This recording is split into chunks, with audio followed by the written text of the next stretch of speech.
pa yung dog bowl nyo. Hintayin si mama. Wala mo nakakain.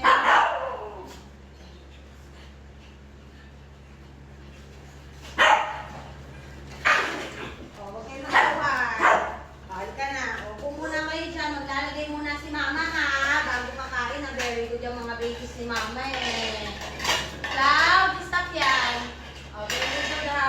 Hindi talaga sila kumukuha kasi naghihintay sila. Lahat po sila marunong talaga makinig kay mama. Kasi, tinuturuan na ni mama.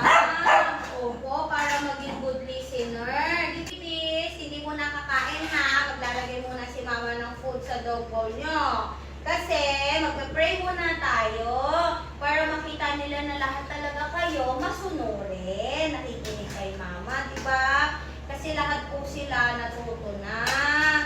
Dahil tinuturuan po sila dito na sumunod kay mama, no? Very good yung mga babies na yan eh. Kung ano yung nakikita nila, yun na din yung ginagawa nila. Kaya lang sila mababait na. Diba, babies? So, kakain na kayo ha. Wait lang ha. Maglalagay lang si mama ha. Lagay muna si mama nitong ano nyo ha. Para healthy kayong lahat ha. Wala mo nang kukuha. O, diba? Wala talagang kumukuha yan. Kasi nga, mababait talaga sila. Train po sila. Na bago kumain, maghihintay kay mama. O, sige. Magpa-pray muna daw tayo, ha? Bago tayo kakain, ha? Sila na daw mag-lead ng prayer. O, Lalan? Okay? O, tingin na lahat kay mama para magpa-pray na tayo.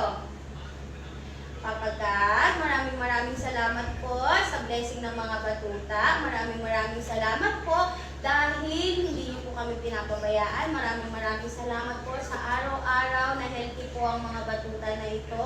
At maraming salamat po sa binigay niyo po mga talent sa kanila. At syempre, maraming salamat po sa paggabay sa amin sa araw-araw. I-guide niyo po kami at i-bless niyo pa po ang mga batuta na to.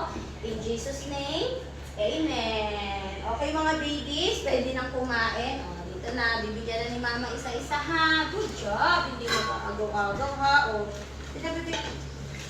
Very good babies. O, ito.